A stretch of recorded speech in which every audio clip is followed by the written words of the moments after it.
주변에 계신 분들과 함께 다시 한번 인사 나누시죠. 메리 크리스마스 인사하겠습니다. 메리 크리스마스. 예.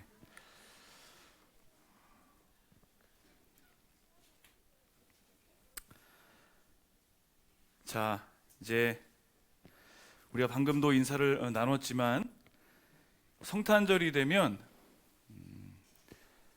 예수님을 믿건 안 믿건 그냥 누구나 다 공통적으로 하는 인사말이 메리 크리스마스입니다. 인터넷 좀 검색해 보니까 종교 대통합이라고 해가지고 절에서도 플랜카드를 걸어놔요. 메리 크리스마스. 그럼 또 이제 교회는 또 어떻게 하냐? 또 이제 석가탄신일 되면 뭐 이걸 또 걸어놔요. 무슨 꼴인지 모르긴 하겠지만 아무튼 예수를 믿건 안 믿건 다 메리 크리스마스를 외쳐요. 자, 근데 사람들이 이제 이걸 알고 하느냐 모르고 하느냐 이게 중요한 거겠죠.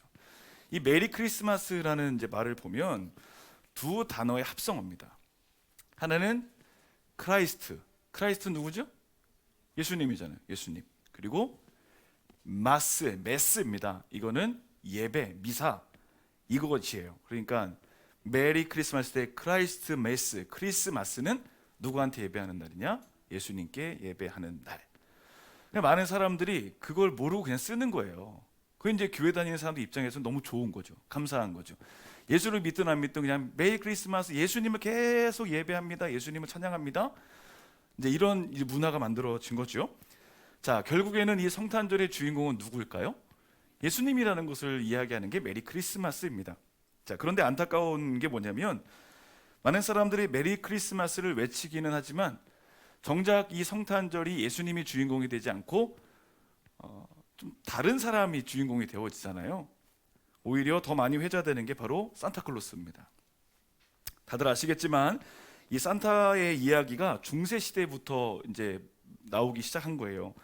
가진 것이 없는 사람들을 도와주던 니콜라스라는 성자가 있습니다. 자, 여러분 왼쪽의 사람이 니콜라스이거든요. 이 분이 오른쪽에 산타 할아버지가 된 거예요. 완전 생김새도 다르잖아요. 이 이야기가 어떻게 시작이 되었냐면 이분이 이제 어려운 사람들 많이 도와주고 또 특별히 노예로 팔려가는 아이들을 많이 구제해 주었습니다. 세상과 맞서는 걸 주저하지 않았던 분이죠. 그런데 이 성 니콜라스의 이야기가 유럽으로 딱 퍼지게 돼요.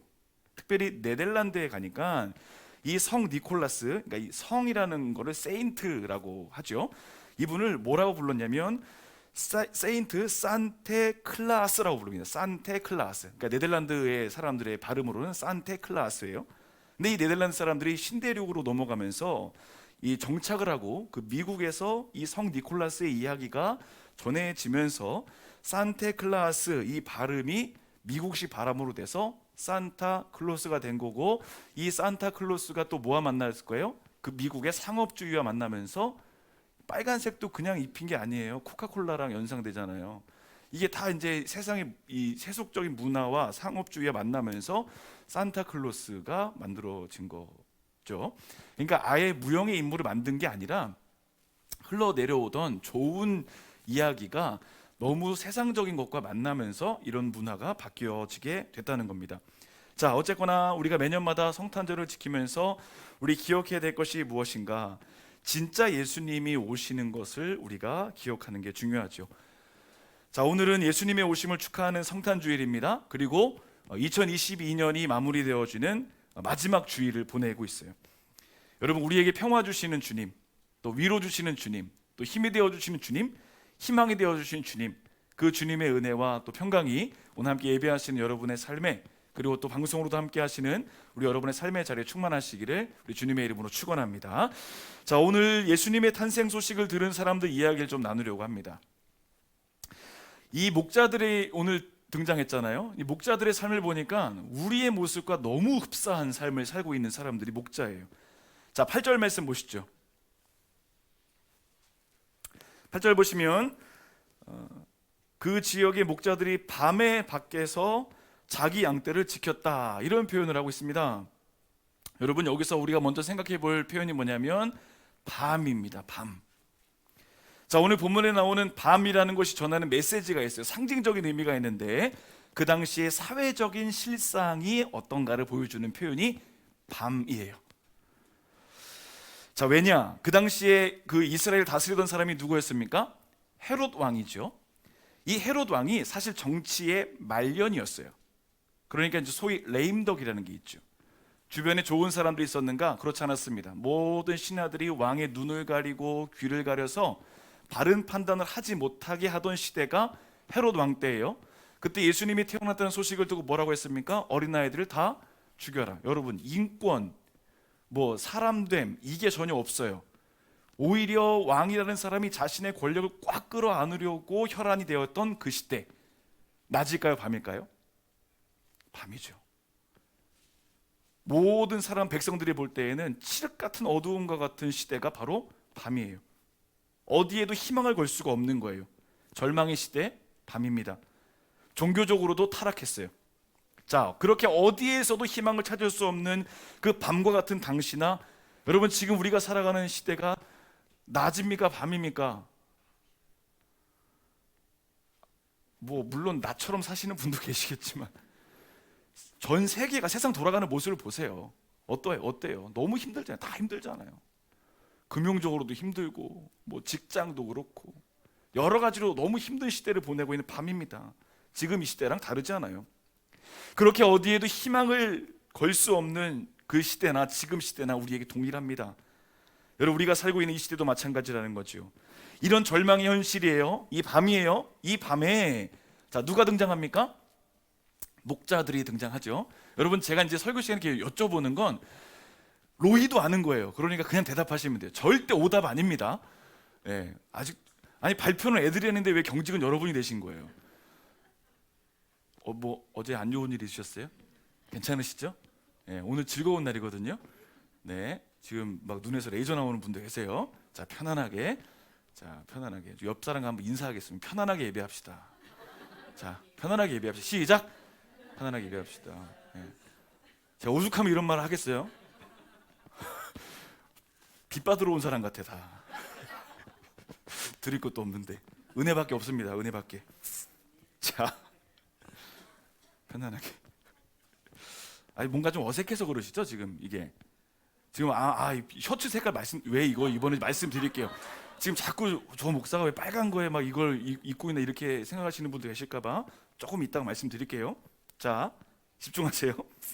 자, 절망적인 시대를 살고 있는데 지금 누가 일을 하고 있어요? 밤에 누가 일을 하고 있어요? 8절. 목자들이 일을 하고 있어요. 목자들이 밤에 목자들이 일을 하고 있다는 거예요. 이게 무엇을 이야기하는 것이냐? 어두운 현실 속에서도 하루하루 먹고 살려면 내가 쉴 수 없는 사람들인 거예요. 그렇잖아요. 왕은 지금 왕대로 죄송해 자기 잘 먹고 잘 살겠다고 막 미쳐 뛰고 있는 이때 백성들은 밤에도 쉴 수 없이 일을 해야 되는 사람들. 여러분, 지금 우리가 살아가는 시대가 다 그렇잖아요. 잘 사는 사람도 엄청 잘 사는데 투잡, 쓰리잡, 낮에도 일하고 밤에도 일하고 새벽에도 일해야 되는 사람도 있잖아요. 오늘 말씀을 보니까 이 목자들의 삶이 얼마나 정말 우리의 삶과 똑같은지 몰라요. 여러분, 성경은 지금 목자들의 삶이 참 고단한 삶이라고 이야기하거든요. 밤에 양떼를 지킨대요. 밤에 나가서 일을 한대요. 낮에도 일을 하고 밤에도 일을 해요. 지금 같으면 노동법에 걸리죠. 야근 수당 몇 배로 줘야 되죠. 어쩌면 이 목자들 가운데 대출금 못 갚아가지고 대출금 갚으려고 일 투잡하는 목자가 있는지도 몰라요. 빚 청산할 돈 마련하기 위해서 낮에 다른 일 하다가 밤에 쉬어야 되는데 쉬지 못하고 또 나와서 일을 하는 사람이 있는지도 몰라요. 일하는 목자 여기저기 많아요. 여러분, 이런 사람들에게 무슨 희망이 있겠습니까?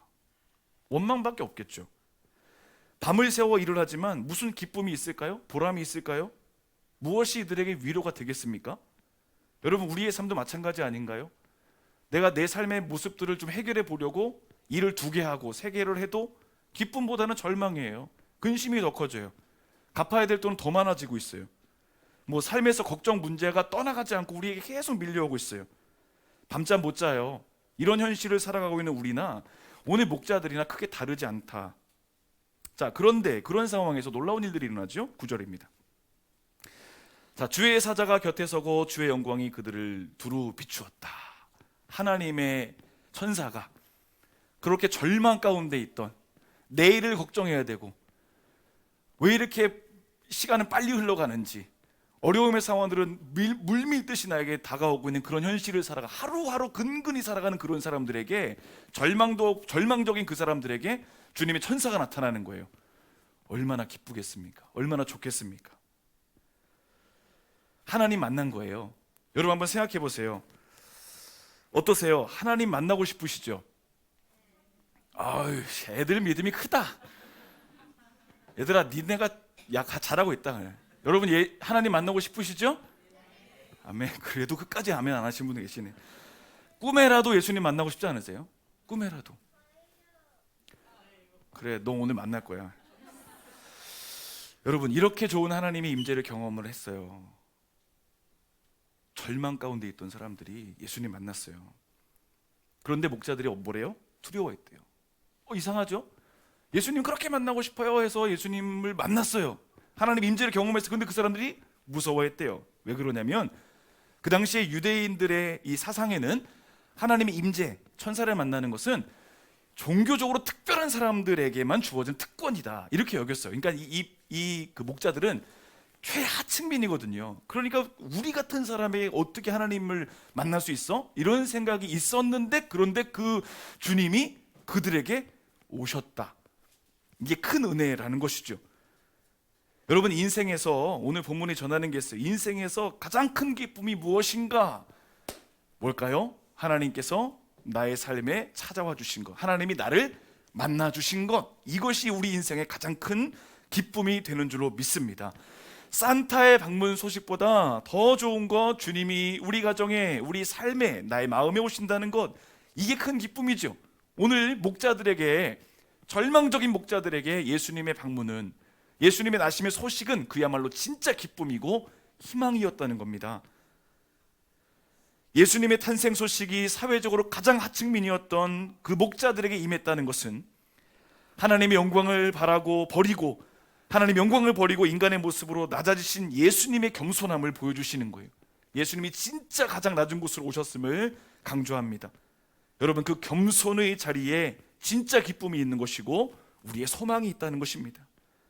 자, 이렇게 목자가 있던 겸손의 자리에서 어떤 일들이 일어나는 거 보시죠. 13절 보겠습니다. 13절, 호련히 수많은 천군이 그 천사와 함께 하나님을 뭐합니까? 찬송을 했다. 와, 세상에서 가장 위대한 찬송이 오늘 목자들 앞에서 펼쳐진 거예요.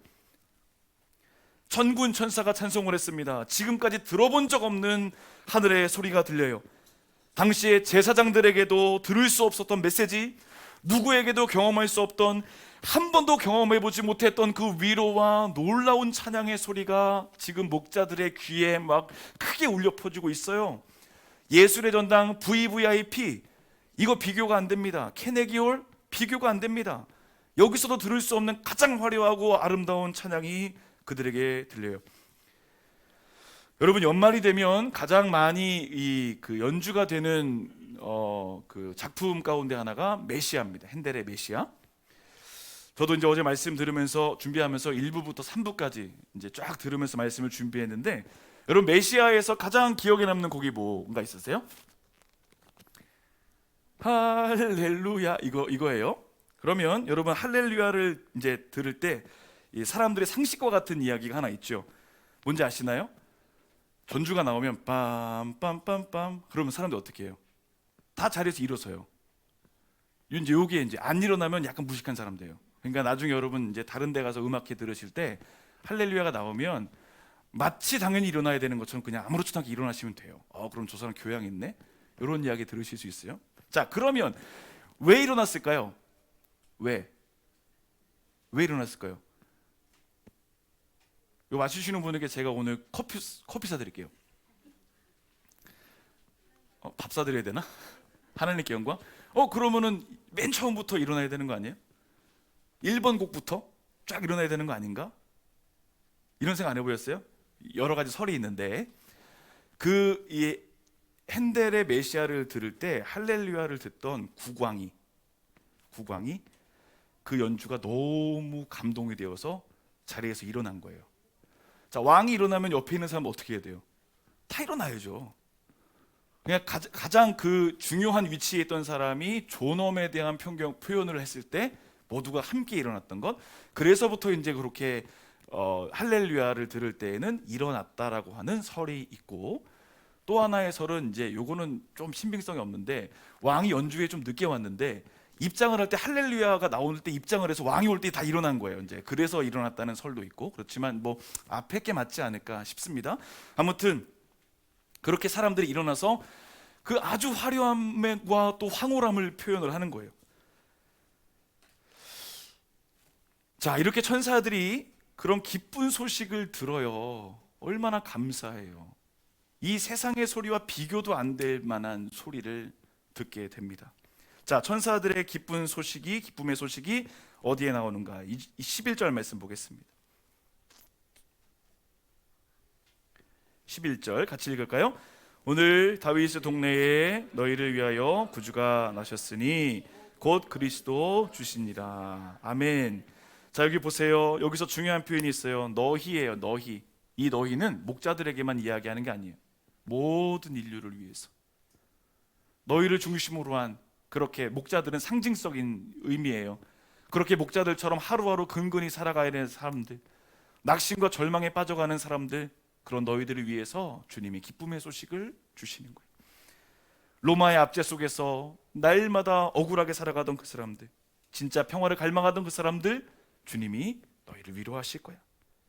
여러분, 이 너희를 이라는 표현을 통해서 오늘 본문이 전하는 메시지가 뭐냐면, 우리 인간은 스스로 평화를 누릴 수 없고, 스스로 구원할 수 없고, 스스로 무엇인가를 이루어낼 수 없는 연약한 존재다. 이것을 지금 전하고 있습니다. 자, 여러분, 오늘 본문이 전하는 메시지가 분명하죠. 우리 인간은 결코 스스로 해결할 수 없는 구원의 문제를 가지고 살아가고 있고, 예수님이 오심을 통해서 그 구원의 문제가 해결이 된다 말합니다. 여러분, 인간이 아무리 철학으로, 이성으로, 과학으로, 물질로 구원의 문제를 해결해 보려고 하지만 지금까지 그렇게 답을 얻은 사람이 아무도 없죠. 오직 누구예요? 예수님을 통해서만. 예수님을 통해서만. 자, 우리 12월 한 달 동안 우리 암송했던 말씀 있죠? 요한복음 3장 16절 말씀 함께 다시 한번 볼까요? 하나님이 세상을 이처럼 사랑하사 독생자를 주셨으니 이는 그를 믿는 자마다 멸망하지 않고 영생을 얻게 하려 하심이라. 아멘. 자, 이렇게 예수님께서 오셨어요. 우리를 구원해 주시기 위한 구체적인 방법이 무엇입니까? 바로 십자가에 달려 죽으시는 그 사건. 그 사건을 통해서 우리는 십자가 구원을 통해서 영원한 생명을 얻게 되었죠.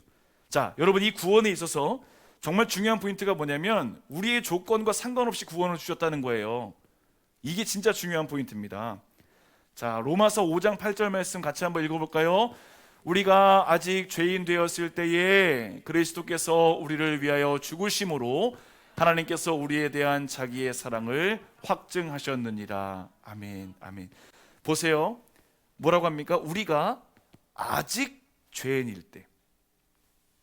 이게 중요한 포인트입니다. 우리가 의인일 때 구원받았다가 아니에요. 우리가 여전히 죄인이에요. 여전히 우리의 존재는 구원받을 수 없는 사람인데 주님께서 먼저 우리를 위해서 죽으셨다. 그게 하나님의 사랑이다. 우리의 어떤 조건으로 구원받은 게 절대 아니라는 겁니다. 우리 권사님이랑 이제 우리 연주회 끝나고 오면서 말씀 나누는데, 우리 교회는 뭐 외모도 빠지는 분이 없고, 우리 교회는 항상 외모를 보고 뽑습니다. 성도님들은 다 그런 분들 오십니다. 막 이런 얘기를 했어요. 잘났다고 구원받는 게 아니에요. 잘생겼다고 구원받는 것도 아니고, 돈이 많다고. 조건이 구원이 아니라는 거죠. 그냥 주님이 죽으심으로 우리에게 구원의 길을 열어주셨어요.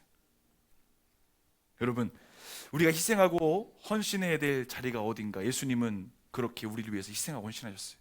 우리에게 묻죠. 우리는 과연 어디서 희생하고 헌신해야 될 것인가? 여러분, 이번 성탄절에 예수님의 고귀한 희생을 본받아서 희생의 자리, 헌신의 자리로 기꺼이 나갈 때 하나님의 은혜가, 생명의 구원이 우리 가운데 흘러가게 될 줄로 믿습니다. 자, 2장 14절 말씀 보실까요? 자, 말씀 우리 친구들도 같이 읽었는데 말씀을 같이 읽어보겠습니다. 지극히 높은 곳에서는 하나님께 영광이요 땅에서는 하나님이 기뻐하신 사람들 중에 평화로다 하니라. 아멘. 여러분, 이 말씀은 인간이 그렇게 갈망하는 한 가지 사실을 전해요. 우리 인생이 가장 원하는 게 뭘까? 평화라는 겁니다. 평화. 여러분, 인생도 그렇고 가정도 그렇고 일터, 공동체, 평화가 임하는 게 참 좋아요. 여러분, 돈이 많아서 평화일까요? 돈이 많아도 마음이 불편하면 지옥이에요. 사람과의 관계는 어떤가요? 마음이 불편하면 지옥이에요. 그래서 우리 인생은 날마다 평화를 구하는 거죠. 자, 그러면 그 평화가 어떤 사람에게 임하는가 보세요. 14절, 하나님이 기뻐하시는 사람들. 자, 이 말은 하나님이 보시기에 기뻐하는 사람들에게 평화가 임한다는 겁니다. 여러분, 14절 안에서 그 답을 찾아보면 높은 곳, 하나님이 계신 곳을 바라보는 인생, 하나님을 바라보는 인생에게는 하나님이 평화를 주신다, 이겁니다. 사라질 세상에 마음을 주면서 평화를 찾는 게 아니라 하나님 바라보는 인생은 반드시 평화를 누리게 된다는 것입니다. 여러분, 우리가 지난 현실을 보면 매 순간 무너집니다. 매 순간 연약하고 매 순간 낙심되고, 그런데 그 순간에 주위를 보면 아무도 없지만 하늘을 보면 하나님의 놀라운 역사를 경험하게 된다는 겁니다. 여러분, 성경을 보면 이제 예수님을 만난 사람들에 대한 또 다른 그룹이 나오죠. 누군가요? 대표적인 사람들 세 사람. 동방 박사. 어렵지 않은데 자꾸 이렇게 어렵게 답을 하시려고. 두 번, 세 번 꼬아 생각하지 마시고요, 그냥 직관적으로 대답하시면 돼요. 자, 오늘 목자들이 예수님 만난 한 그룹이었고 또 한 그룹은 이제 동방 박사들 그룹이에요. 자, 보세요. 황금과 유향과 모략을 드린 사람들, 그 당시 최고의 학문을 공부했던 사람들, 별을 공부했던 사람들, 뭐 천문학을 공부했다고도 하지요. 그 당시 최고 엘리트예요. 그리고 오늘 목자들은 어떤 사람들이에요? 그 당시 최고 낮은 자리에 있던 사람들이에요. 자, 보세요. 쉽게 말하면 가장 최고에 있는 사람들이 예수님의 소식을 듣고, 또 반대로 가장 낮은 곳에 있는 사람들이 예수님의 소식을 들었어요. 자, 이 스펙트럼이 굉장히 커요. 근데 중요한 사실이 뭡니까? 그들 모두를 위해서 예수님이 오셨다는 거예요. 이거예요. 우리가 아직 죄인 되었을 때 이 말이 여기인 거예요. 우리가 세상적으로 어떤 모습이든 상관없이 주님 오셨어요. 이렇게 예수님의 오심이 엘리트에게, 그리고 가장 밑바닥에 있던 인생에 전해진 것, 무슨 의미입니까? 예수님의 탄생은 누구를 막론하고 예외 없이 누구든지 모두에게 주시는 하나님의 선물이라는 겁니다. 그러니까 예수님의 탄생 소식에서 제외되는 사람은 아무도 없다는 겁니다. 그러므로 오늘 우리에게 필요한 신앙의 자세가 무엇일까요? 예수님의 나심을 힘써 전하는 것, 힘써 전하는 것이죠. 여러분, 이번 우리 성탄절에 우리에게 주어진 사명이 무엇일까 한번 생각해 보시죠. 절망의 시대를 살아가는 이들에게, 뭐 우리만 절망인가요? 예수 없이 살아가는 사람 더 절망이에요. 그 절망을 살아가는 사람들에게 누가 희망의 메시지를 들려줘야 되겠습니까? 누가? 그게 우리의 사명이라는 것이죠. 바로 복음입니다. 여러분, 우리가 이번 한 주를 보낼 때 한번 이런 시간들을 좀 보내셨으면 좋겠어요. 과연 내가 예수의 오심을 전할 수 있는, 복음을 전할 수 있는 사람이 누구인가?